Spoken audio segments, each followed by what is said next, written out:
Ma'am here chapter 4 continue determinants. अब हम बात करेंगे माइनर और कोफैक्टर्स के बारे में।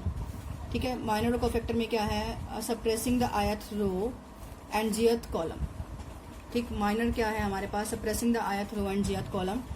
एंड माइनर क्या होता है, किसी भी एलिमेंट का minor of an element of determinant of order n is a determinant of order n-1। किसी भी एलिमेंट डिटर्मिनेंट के अंदर डिटर्मिनेंट किसका होगा, ऑर्डर n का। अगर हम माइनर फाइंड करते हैं तो वो क्या होता है, डिटर्मिनेंट ही होता है ऑर्डर n-1 का।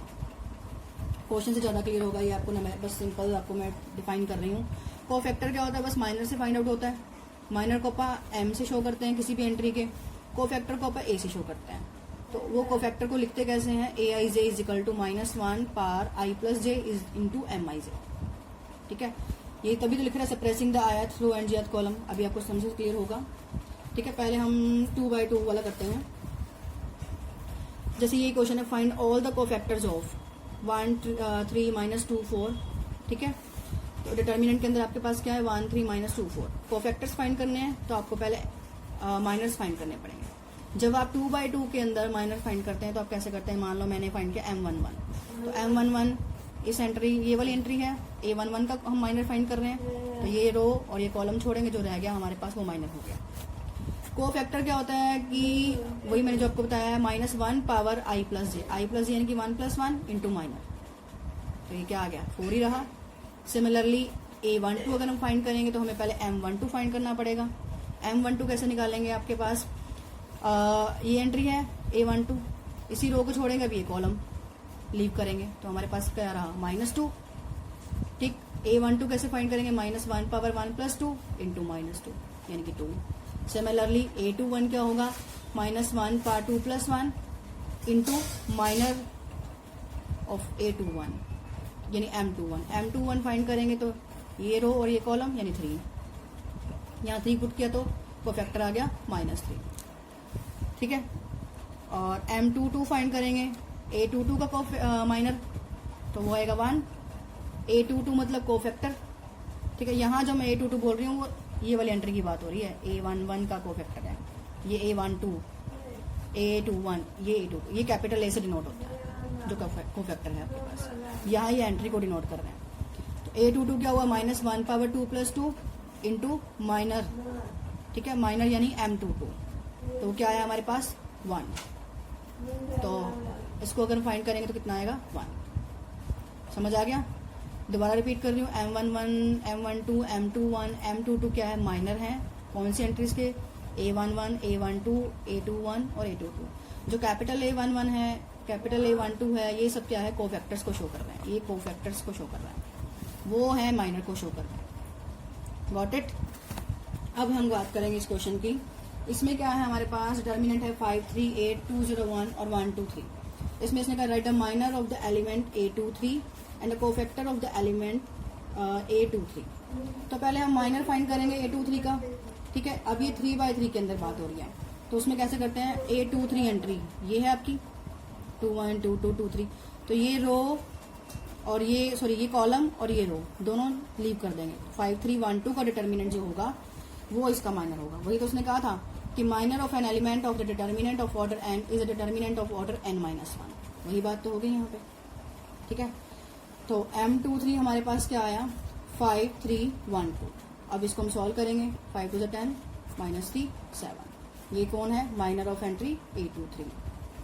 और इसने पूछा है कोफैक्टर ऑफ a32, तो कोफैक्टर के लिए पहले माइनर फाइंड करना पड़ेगा। 32 एंट्री कौन है हमारे पास, 2। इस कॉलम को और इस रो को लीव करेंगे, 5 8 2 1 रह गया, लिख दिया मैंने। कोफैक्टर फाइंड किया तो -1 पावर 3 + 2 भी आएगा, -1 पावर 5। इसको सोल्व करेंगे, 5 -16 यानी कि -11, -11 इंटू -1 कितना आ जाएगा, 11। Got it. तो इस तरह से आप 3/3 के 3/3 का अगर आपने किसी भी एंट्री का कोफैक्टर फाइंड करना है तो आप इस तरह से फाइंड कर सकते हैं। अगर सभी एंट्रीज का फाइंड करना है तो भी इस तरह से फाइंड कर सकते हैं।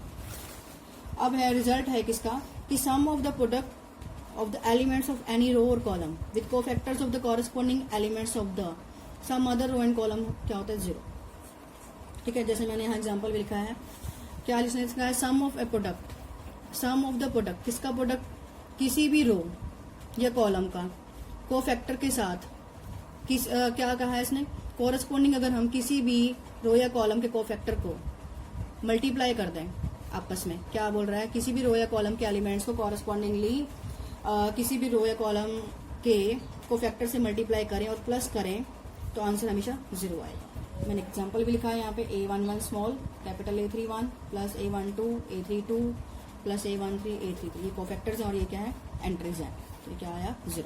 आप करके भी देख सकते हैं।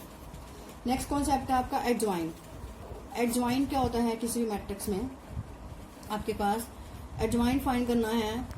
जैसे आपको मैट्रिक्स ए दिया हुआ है 2 - 1 4 3, ठीक है, लिख लिया पहले हमने इसको। अब उसके बाद एडजॉइंट क्या है, पहले वही आप माइनर और कोफैक्टर फाइंड करेंगे। मैट्रिक्स क्या था हमारे पास 2 - 1 4 3, ठीक है, तो वही A11 यानी कोफैक्टर ऑफ A11 फाइंड करेंगे, कितना आएगा 3। अब मैं दोबारा रिपीट नहीं कर रही, सारा प्रोसेस डायरेक्ट लिख रही हूँ। A12 कोफैक्टर ऑफ A12 -4 आ जाएगा, आप करके देख लेना। A21 आएगा कोफैक्टर ऑफ A21, ठीक है, साइन चेंज हो रहे हैं एंट्री के हिसाब से। और A22 कोफैक्टर ऑफ A22 यानी कि 2। तो इस तरह से एडजॉइंट क्या होता है, आपने क्या कर लेना, कोफैक्टर मैट्रिक्स बना लेना है। कोफैक्टर मैट्रिक्स का फिर ट्रांसपोज होता है एडजॉइंट एक्चुअली। इसका ट्रांसपोज करेंगे 3 - 4 1 2, जो रो है वो कॉलम में चेंज कर दी, तो ये आपके पास एडजॉइंट हो गया गिवन मैट्रिक्स का। क्लियर है, गॉट इट। आपके पास इन्वर्टिबल मैट्रिक्स। इन्वर्टिबल मैट्रिक्स में क्या है, मान लो हमारे पास कोई मैट्रिक्स है स्क्वायर मैट्रिक्स, तो अगर हम लिखें कि यहाँ डेफिनेशन लिखी हुई है, वही मैं डिफाइन कर रही हूँ कि अगर A B and B equals to अगर आई है, आई मतलब आइडेंटिटी मैट्रिक्स, जितने बाय जितने का हमारे पास स्क्वायर मैट्रिक्स होगा उसी के हिसाब से, ठीक है। तो वही बात है, अगर ए बी इक्वल टू आई है तो हम क्या बोलेंगे कि जो बी है ए का इन्वर्स है, ठीक है।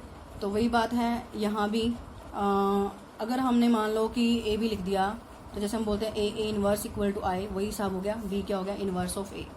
इसको हम शो करते हैं ए इन्वर्स के साइन से, अगर हमें इन्वर्स शो करना है मैट्रिक्स का।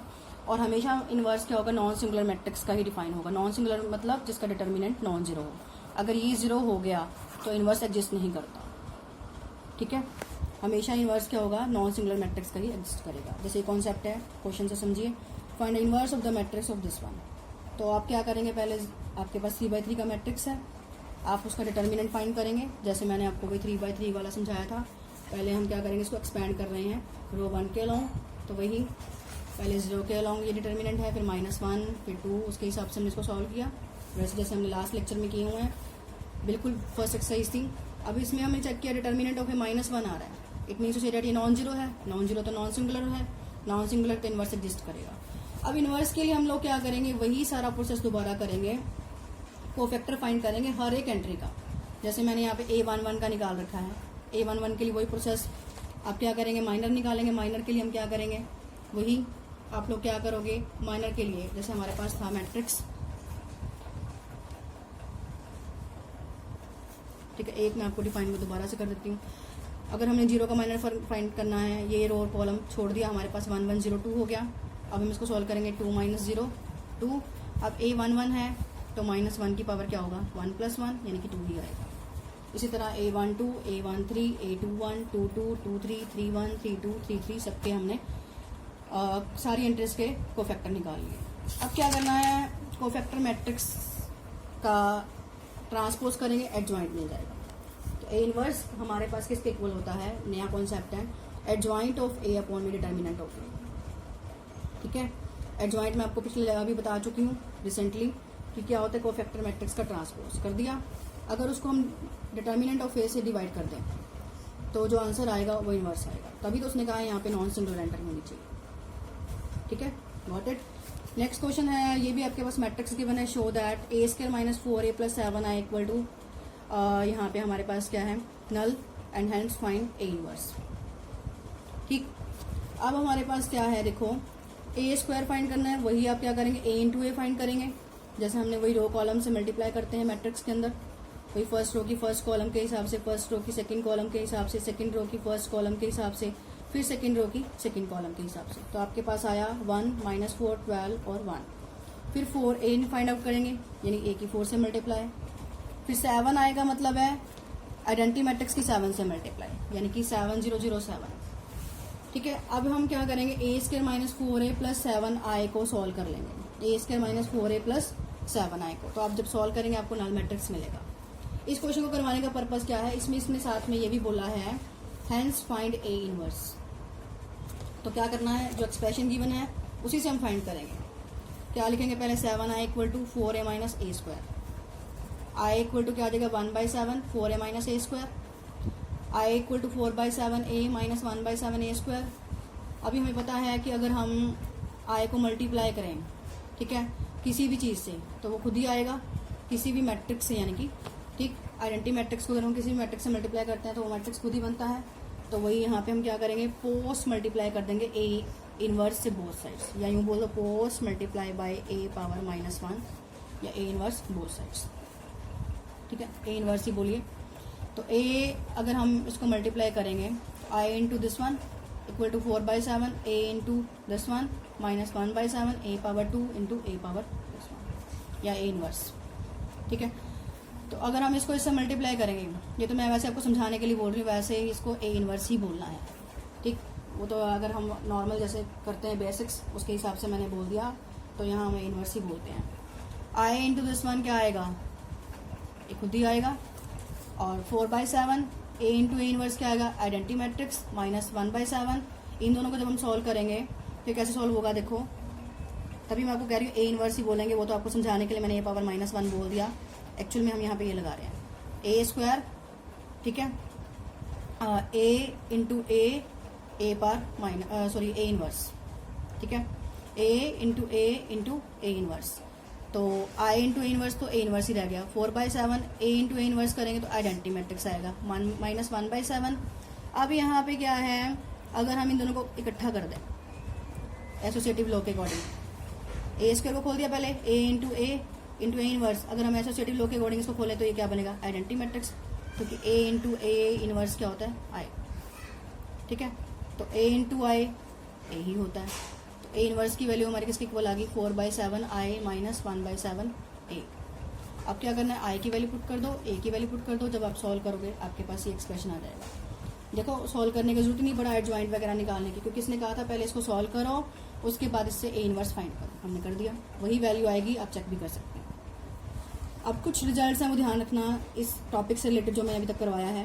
ए into adjoint of A equal to adjoint of A into A equal to क्या होता है, determinant of A into I. First ये रिजल्ट है। सेकंड रिजल्ट है, अगर ए हमारे पास स्क्वायर मैट्रिक्स है ऑर्डर एन का, एडजॉइंट ऑफ ए का अगर हम डिटर्मिनेंट फाइंड करें तो किसके इक्वल आता है, डिटर्मिनेंट ऑफ ए। ठीक है, यहाँ पे क्या n-1 जितना वो जितनी पावर का स्क्वायर मैट्रिक्स होगा उसके अकॉर्डिंग। आगे A into adjoint of A का डिटर्मिनेंट अगर फाइंड करें तो वो आता है determinant of A power N. फिर वही A inverse equals to A inverse A equals to I. A B inverse अगर हम खोलते हैं रिवर्सिबल लॉ से खुलता है ये, तो B inverse into A inverse आएगा। फिर A dash sorry A transpose का अगर हम इनवर्स करेंगे तो किसके इक्वल आएगा, ए इनवर्स के ट्रांसपोज के इक्वल, और ए इनवर्स का इनवर्स करेंगे तो क्या आएगा, ए। ठीक है, इस तरह से आप प्रैक्टिस कीजिए। लास्ट टॉपिक बस आपका रह गया है, ऑलमोस्ट चैप्टर 4 कंप्लीट होने वाला है। कोई प्रॉब्लम हो पूछिए। Thank you all.